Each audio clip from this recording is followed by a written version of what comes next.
It was a great story. Yeah, if you ever spent time going from ambulance to ambulance, I have. from Mexican villages, that was I have indeed. yeah, that was enlightening. That's a story for another day. Maybe we'll have a story time podcast. Story time. Yeah. We just pick random stories. Well, episode 10 is here of the Maximize podcast. I'm Justin. And I'm Josh. And welcome. Today we're going to talk about what we're going to talk about. We're going to talk about interest rates. Interest rates. And why do we care about interest rates, Justin? Interest rates, especially with what we do, drives up the cost of your home. It does. It really does. So we just pulled up the rate today. Just kind of an up-to-date feel of what the national average is on interest rates. You have any guesses? I know, but it was higher than I thought. Oh, I was talking to our people. Oh, man, yeah, because they're... What? Maybe put in the comments what you think the rate was. Yeah, just... Is, or we're going to say here in a second. Or you can participate with us like you're watching Dora. Yes. Episode DAs. The rate today is, the national average is 6.5%. That's 6.5% for a 30-year fixed rate mortgage. Which is up like 4 points from last year at this time. It is. It is. So just to give you a little bit of an idea on how the market has shifted from where we were the beginning of January. So as I was saying before, when I closed on my house at the beginning of January, I have average credit. I don't have great credit. I don't have terrible credit. You're not a superstar, but you're in the good tier for everything. Yeah. And so we had, we closed on our house and we had a 3.25% rate on a 30-year mortgage. Which is good. Yeah, happy, thrilled with it. Especially now, looking at the rates that have literally doubled in almost 8 months. Yes. And so, obviously, we work in a business, Justin, in real estate, that we have so many things, we have so many variables that affect and impact our daily lives. Yes. Yeah. And buyers, especially our clients, and even sellers to an extent, because we're seeing days on market starting to creep up now. People asking, so back in June, the average listing price in Central Ohio here was about $380,000. Average sold price was $354,000.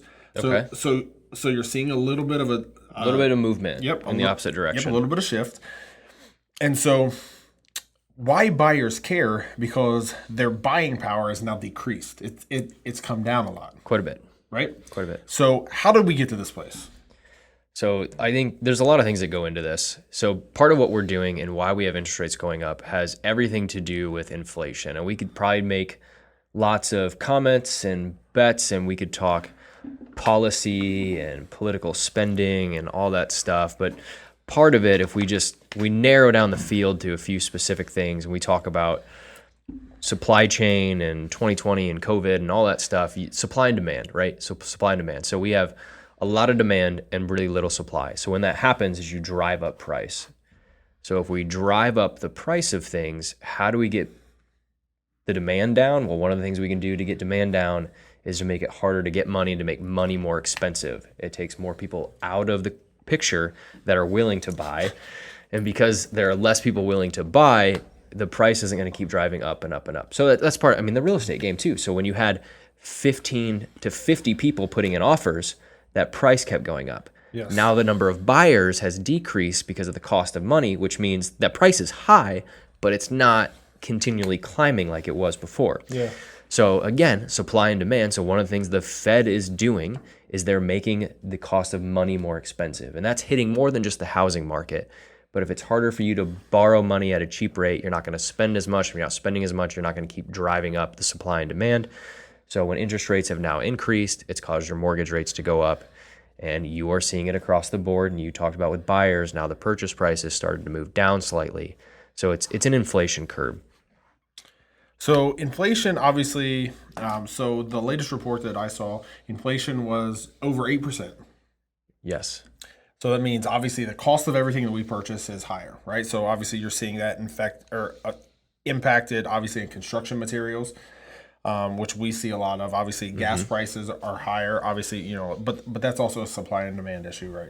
Yeah, part of that's supply and demand as well. So, obviously a lot of these things impact kind of where the buyer was even 8 months ago to where they are now. And I know what my answer is to this, but if you have buyers that are saying, hey, we're going to hold off and wait, what would your explanation to them be? Man, I wish I knew that this was going to happen to be able to tell these buyers, because you even in 2020, like, no, I'm not willing to pay that much for a house. I'm going to wait for it to come down. So here's the way you have to look at it now. And I think this is something that you say a lot, and I'll let you kind of throw in your phrase here, but you don't have to stick with your interest rate. But if you're finding the house you want and you get it now, you're going to be able to at least have the house you had purchased before either interest rates go up or inflation goes up. So what you're seeing is making it harder on you is, one, when interest rates go up, your payment goes up for your house. But if inflation is increasing as well, then your spending on everything across the board is now more expensive, which makes your dream home or your final home or your first home more expensive to be in. And I will not say that I am an economist or understand that world nearly as well as you do, because your degree is in that stuff, right? Yeah. And so from what I understand, just from the really dumbed down perspective, is real estate is a great hedge against inflation. Right? So if I'm going to put, let's say, $350,000 into a property, or I have, I mean, not that I do, but 1 in 4 houses in Central Ohio have closed cash. Cash, yeah. So, but like, let's say that $350,000 is sitting in a bank account. Okay. Do you think it's going to grow more being in the house, or do you think it's going to grow more sitting in that bank account? Well, the easy answer to that question right up front is the house, and it should be obvious to most people. Yes. So if you had $350,000 sitting in an account in July of last year, it is now worth 8% less. Where if you would have put it into a house in July of last year, it's probably worth 15% more. So then if you do the swing of not losing 8% but gaining 15%, there's quite a bit more value there. Yeah. So in the short run, if you're just like, well, real estate's a hedge against inflation, well, like, there's a lot of other factors in that. Like, yes, you have maintenance and upkeep and you have all of this stuff. But obviously, like, if your grandparents purchased a house in 1950, it's worth significantly more now than it was then, even in consideration of the value against the median income. Yeah, for sure. So it like a hard asset is something that once it's purchased and owned, it's not like it's going to multiply and be available for someone else. Like, it is your asset. So when we have clients, so conversations we have with clients and other agents as well, you know, some of the conversations are like, hey, buyers are going to hold off now and wait until rates go down, or, you know, and like, so like my thought process is here, you know, like I heard this with another agent, you know, on the other side of the country, is like, but, you know, like, if you buy right now and rates go up, you're going to be thrilled that you bought right now. You're pumped. Right? Absolutely. And then if rates go down, what do you do as the brilliant? Ooh, I think the answer to that is go refinance. So, yes. So rates go up, you're happy you bought. If rates go down, you can always refinance. So what you were referring to earlier is, kind of a nice little saying is, you marry the house and you date the rate. You can always change the rate, but you'll get the house that you want if you're ready to buy a house, right? And the benefit of a mortgage is it's a fixed rate. Yeah. So if you're playing with some of these games on commercial loans, like, that's not necessarily fixed for a 15-year term. That's a 15-year amortization with a 5-year renegotiation of the contract. Yeah. And so the rates can always change, and the rates can change. There's different lending things. So we'll get into that more on future podcasts. But if you can fix your rate and then you refinance, like, now you get that rate until your mortgage is gone. Yeah. Which is an important thing. Yeah. So the only way that rate changes is if taxes change. The only way your payment changes. Payment changes. Yeah, the only way the payment changes is if taxes change. Yeah, absolutely.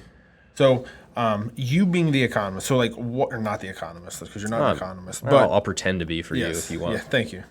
So what's the actual cost? So we've had basically a 3-point swing in rates over the last 8 months. What does that mean to the average consumer? So in their pocket. Yeah, absolutely. So we'll use the low number because it's round and it's easy to work with. So if you had a 3-point swing, if you said, hey, I don't want to purchase this house this year because it's too expensive, I'm going to wait for the prices to go down. And now interest rates have gone up. So let's say you were looking at a $100,000 house and you didn't want to pay $110 because it felt too much. And now it's dropped to $100 and you're thrilled because that's $10,000 cheaper, but rates are 3 points higher than they were.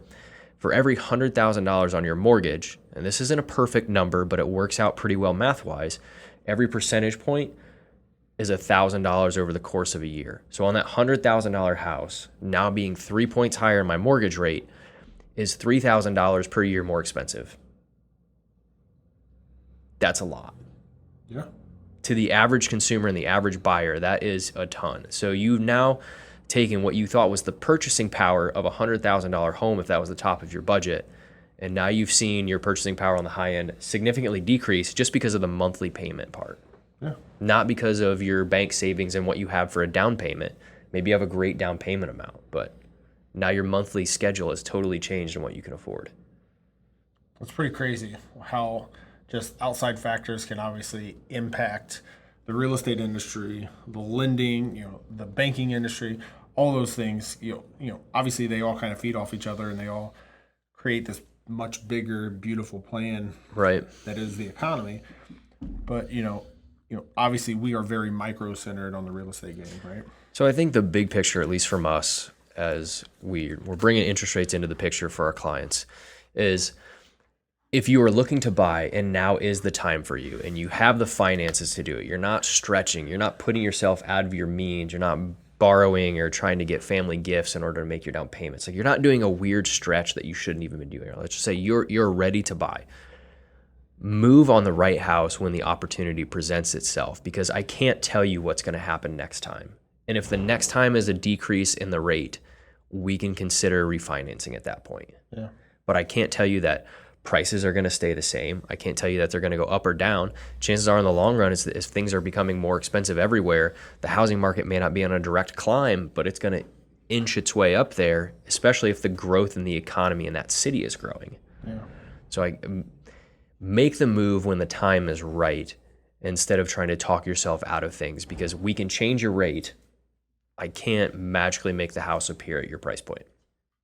It's true. And even if, right now, obviously new construction costs and even like adding on to houses, it's very, it's very expensive. Like, it is very expensive. Just like you talked about inflation, the cost of materials up, it just makes it that much more difficult. So obviously, my gut says I wouldn't be surprised if the rates go up a little bit more here fairly soon, because I think the cost of lumber has gone up again a little bit.